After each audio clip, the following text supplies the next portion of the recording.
दोस्तों नमस्कार। Study with के सिंह चैनल पर आपका स्वागत है। दोस्तों आज मैं आप लोगों को पॉलिटिकल साइंस सब्जेक्ट से जुड़ा हुआ महत्वपूर्ण टॉपिक खेल सिद्धांत के विषय में चर्चा करूंगा। दोस्तों यह टॉपिक आपके यूजीसी नेट एग्ज़ाम अगर आप पॉलिटिकल साइंस से दे रहे हैं या सिविल सर्विस एग्ज़ाम दे रहे हैं तो आपके लिए बेहद महत्वपूर्ण होगा। दोस्तों अगर वीडियो अच्छा लगे तो लाइक शेयर और सब्सक्राइब जरूर करिएगा। दोस्तों अब मैं खेल सिद्धांत के विषय में चर्चा करूंगा।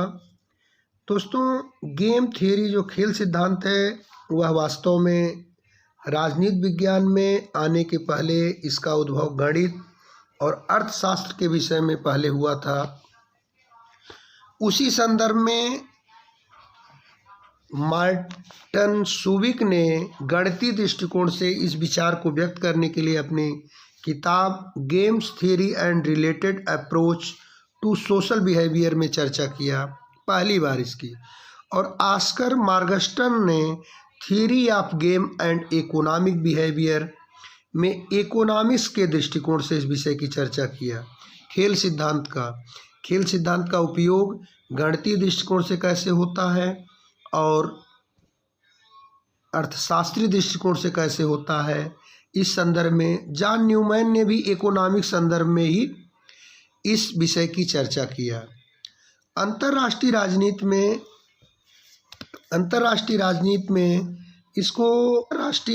में इसको लाने का श्रेय इस विषय को Karl Dyce, Richard Snyder, Arthur Lee Burns और मार्टिन कैपलान को जाता है।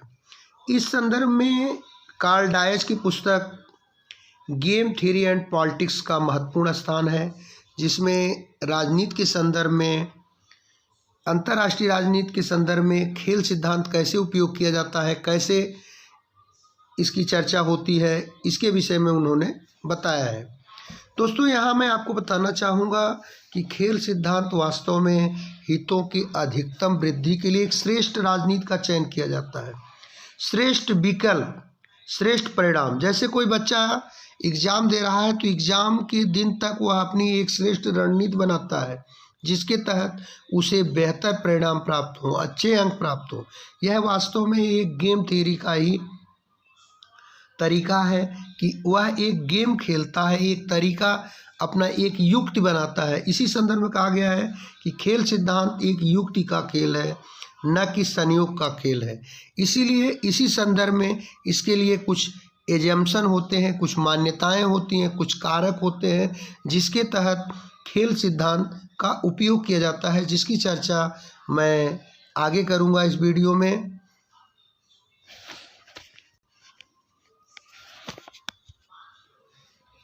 कभी कोई बच्चा जब परीक्षा देता है तो परीक्षा के दिन तक वह एक श्रेष्ठ तरीका अपनाता है। जैसे अंतर्राष्ट्रीय राजनीति के फलक पर कोई राज्य या देश एक श्रेष्ठ राजनीति का विकल्प बनाते हैं जिससे उन्हें श्रेष्ठ परिणाम प्राप्त हो सके। उसी संदर्भ में गेम थियरी का यह मानना है कि हर जगह कोई भी सफलता प्राप्त करने के लिए, किसी भी परिणाम को पाने के लिए गेम थियरी का उपयोग किया जाता है। इस गेम थियरी के संदर्भ में अंतर्राष्ट्रीय राजनीति के संदर्भ में ही कहा जाता है कि जो खेल होता है वही विदेश नीति होती है और जो राज्य या देश हैं वही खिलाड़ी हैं और जो उनके द्वारा कार्य किया जाता है, जो राजनीति की जाती है, वही विदेश नीति के नियम होते हैं। यही गेम थियरी का मूल सिद्धांत है। इसके कुछ कारक होते हैं जब कोई खेल होता है, जैसे कोई भी खेल है, कोई हॉकी का खेल है, कोई टेनिस का खेल है, उसमें आप देखते होंगे कि दो टीमें होती हैं, दो तरफ खिलाड़ी होते हैं, यानी उसमें दो खिलाड़ी जरूर होंगे, यानी विरोध होगा, एक का दूसरे के द्वारा विरोध होगा। लेकिन यह खेल का कुछ नियम होता है। खेल सिद्धांत यह कहता है इसका एक नियम होता है और हर खिलाड़ी, जो एक टीम होती है दूसरी टीम होती है, उसका एक दूसरे के प्रति एक निश्चित, एक सिस्टमेटिक, एक पहले से चयनित व्यवहार होता है। वह एक रणनीति बनाता है और उसके तहत जब एक जीतता है एक हारता है, तो यही क्षतिपूर्ति का नियम लागू होता है। यानी खेल सिद्धांत की मान्यता है कि किसी भी खेल सिद्धांत में इन कारकों का होना आवश्यक है। यानी विरोधी पक्ष का खेल के कुछ नियम होते हैं, कुछ विवेकपूर्ण व्यवहार होते हैं, कुछ रणनीतियाँ यानी कौशल होते हैं, और कुछ क्षतिपूर्ति के नियम होते हैं, यानी लाभ और हानि के नियम होते हैं। मैं आपको बताना चाहूँगा कि खेल सिद्धांत, उसमें दो महत्वपूर्ण सिद्धांत हैं। पहला है zero sum game. Zero sum game को कांस्टेंट सम गेम भी कहा जाता है। वास्तव में इस सिद्धांत में माना जाता है कि एक का लाभ होगा, दूसरे की हानि होगी। अगर इसे सामान्य संदर्भों में समझें कि जब हम जानने का प्रयास करते हैं कि जैसे दो देशों के बीच अगर युद्ध होगा तो एक की विजय होगी, एक की पराजय होगी। यानी जिसकी विजय होगी, एक कंट्री है और दूसरी कंट्री है, अगर इन दोनों के बीच युद्ध होगा तो एक की जीत होगी, एक की हार होगी। इसी संदर्भ में माना जाता है कि एक की हानि होगी, एक का लाभ होगा। लेकिन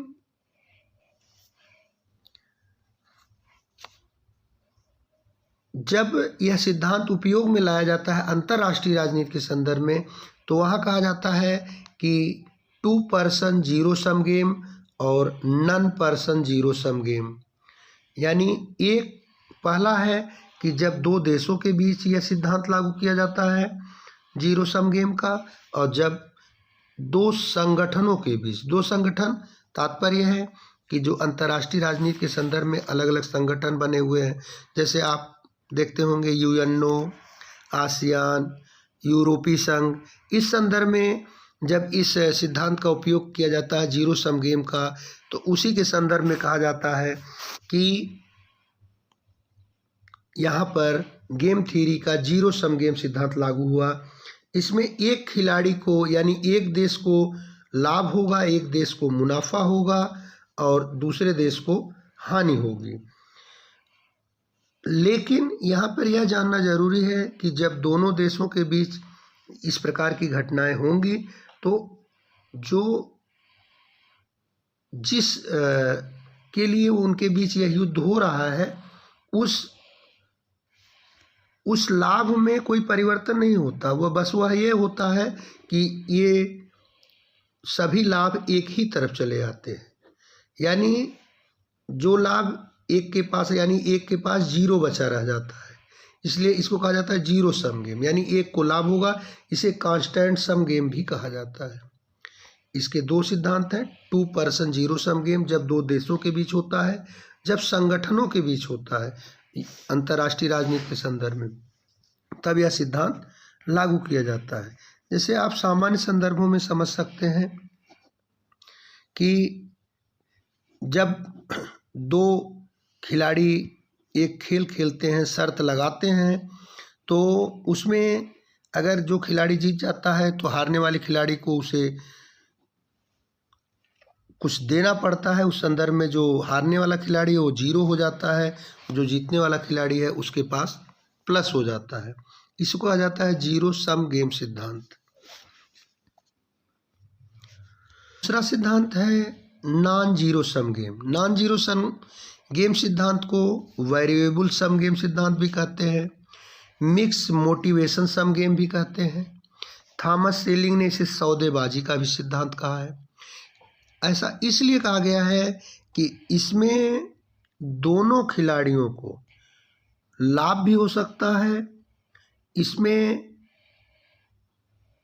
एक साथ एक को लाभ एक को हानि नहीं होती, इसमें दोनों को लाभ हो सकता है, दोनों को हानि भी हो सकती है। इसी संदर्भ में इसे सौदेबाजी का सिद्धांत कहा जाता है। जब दो देशों के बीच होता है तो इसे 2 person non zero sum game कहते हैं, और जब दो संगठनों के, दो या दो से अधिक संगठन इसमें हो सकते हैं। इसमें नॉन जीरो सम गेम में जीरो सम गेम की तरह दो ही पार्टी नहीं होंगी, यहाँ पे दो से अधिक पार्टियां भी हो सकती हैं, दो से अधिक पक्ष भी हो सकते हैं। 2 person non zero sum game को अगर आप समझना चाहें, जैसे ग्लोबलाइजेशन का दौर चल रहा है, इसमें एक देश की कंपनियां दूसरे देश में अपने उत्पाद के लिए जाती हैं और उसमें जो दूसरे देश में जाती हैं वहाँ के लोगों को भी लाभ होता है और जिस देश से जाती हैं उसको भी लाभ होता है। वहाँ के एक देश के कर्मचारी दूसरे देश में कार्य करने के लिए जाते हैं। ग्लोबलाइजेशन के संदर्भ में एलपीजी जिसे हम कहते हैं लिबरलाइजेशन, प्राइवेटाइजेशन, ग्लोबलाइजेशन, उसके संदर्भ में हम पाते हैं कि यहाँ पर लाभ दोनों पक्षों को होता है। और अगर दो या दो से अधिक संगठनों के बीच ये बात होती है तब उसे n person non zero sum game कहते हैं। यहाँ पर हमेशा आक्रमण की बात नहीं होती, सहयोग की भी बात होती है। यहाँ पर जैसे अलग अलग संगठन बने होते हैं, उनके बीच व्यापारिक बैठकें होती हैं, व्यापारिक चीज़ें होती हैं, उसके तहत भी वो एक दूसरे को सहयोग करते हैं। इस संदर्भ में अंतर्राष्ट्रीय राजनीति के संदर्भ में नॉन जीरो सम गेम में दो महत्वपूर्ण सिद्धांत हैं, चिकन मॉडल और dilemma model, prisoner dilemma model. Chicken model का सिद्धांत कहता है कि जब कोई अंतर्राष्ट्रीय राजनीति में परिस्थितियां उत्पन्न हो जाती हैं, अगर किसी को कोई परेशानी आती है तो वहाँ पर चिकन मॉडल के तहत यह देखा जाता है कि हमें कम से कम हानि हो, हमें कम से कम हानि हो।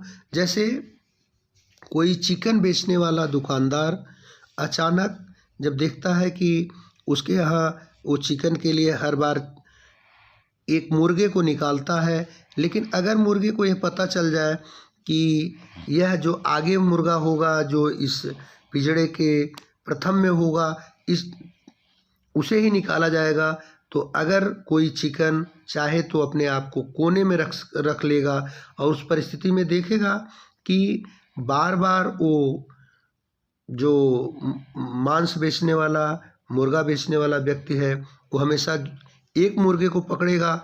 इसलिए वह जो मुर्गा इस सिद्धांत को समझ लेता है, वो हमेशा अपने आप को कोने में रखते हुए बचाकर अपने आप को ज़्यादा दिन तक जीवंत रख सकता है, अपने आप को कम से कम हानि, ज़्यादा दिन तक अपनी परेशानी को दूर रख सकता है। इसीलिए इसको नॉन जीरो सम गेम में लिया जाता है, चिकन मॉडल को। और प्रिजनर डायलेमा मॉडल ये कहता है कि जैसे एक ही अपराध के लिए दो व्यक्तियों को बंदी बनाया जाता है, अगर दोनों व्यक्तियों से अलग अलग ये कहा जाए कि आपने अपराध किया है, आप सही जानकारी दीजिए, नहीं तो आपका विपक्षी इसकी सही जानकारी देगा तो आपको सज़ा हो जाएगी। लेकिन अगर दोनों अपराधी एक ही बात बोलते हैं और इस परिस्थिति में दोनों अपराधियों को लाभ होगा, यानी दोनों लोग अगर सहयोग करेंगे तो इस परिस्थिति में इसको कहा जाएगा नॉन जीरो सम गेम, यानी दोनों को लाभ होगा। चिकन मॉडल में कम से कम नुकसान होगा, इसे ही कहा जाता है चिकन मॉडल। में दोस्तों मैं आपको मार्टिन कैपलान का एक महत्वपूर्ण कोटेशन है जिसे मैं बताना चाहूँगा। खेल के अंदर एक खेल की भांति यह non zero sum game model उपयोग में आता है।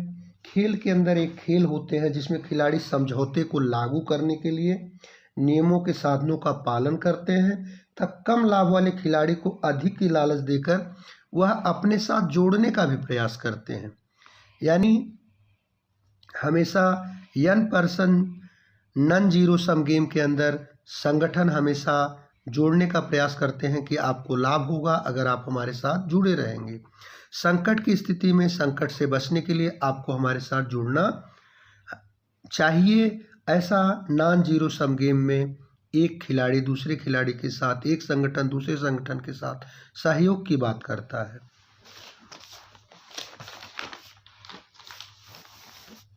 इस खेल सिद्धांत की आलोचना भी की जाती है। खेल सिद्धांत की आलोचना इस संदर्भ की जाती है कि राज्यों के बीच सदैव प्रतिस्पर्धा नहीं होती, यानी दो देशों के बीच हमेशा प्रतिस्पर्धा नहीं होती बल्कि सहयोग की भावना भी होती है। इसलिए यह मानना कि हमेशा गेम एक देश दूसरे देश के साथ गेम करते रहते हैं, ऐसा निगेटिव अप्रोच है। परमाणु युद्ध के संदर्भ में यह सिद्धांत और अप्रासंगिक हो जाता है। लेकिन हम पाते हैं कि द्विपक्षीय संदर्भों में खेल सिद्धांत की बेहद उपयोगिता है। यह नियम सार्वभौमिक तो नहीं है, लेकिन खेल सिद्धांत की प्रासंगिकता को अस्वीकार नहीं किया जा सकता।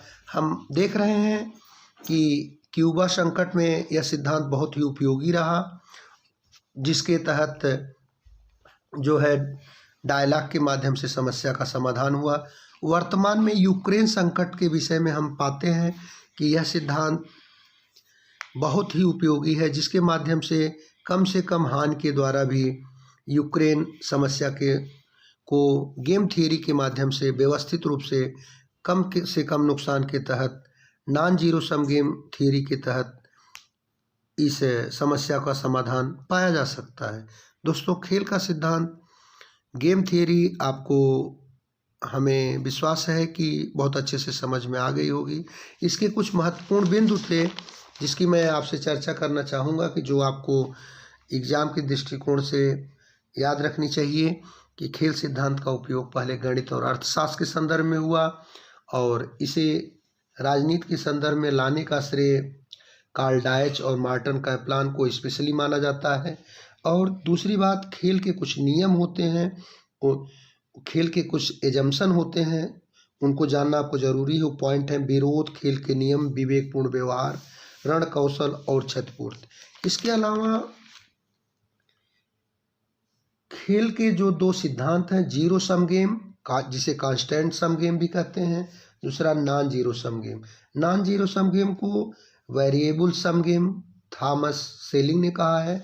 मिक्स मोटिवेशन सम गेम भी सौदेबाजी का सिद्धांत भी कहा जाता है सिद्धांत को। दोस्तों, यह जानना जरूरी है, आपके एग्जाम के लिए बेहद महत्वपूर्ण है। और नॉन जीरो सम गेम को चिकन मॉडल और प्रिजनर डायलेमा मॉडल को भी जानना जरूरी है। चिकन मॉडल और प्रिजनर डायलेमा मॉडल की चर्चा हमने इसी वीडियो में आपसे की है। आपको अगर अच्छे से टॉपिक नहीं समझ में आया होगा तो दोबारा इस वीडियो को देखिएगा। दोस्तों, वीडियो अच्छा लगे तो लाइक शेयर और सब्सक्राइब जरूर करिएगा। जल्द ही हम आपको एक महत्वपूर्ण टॉपिक के विषय में वीडियो लेकर आएंगे। वीडियो देखने के लिए बहुत बहुत धन्यवाद।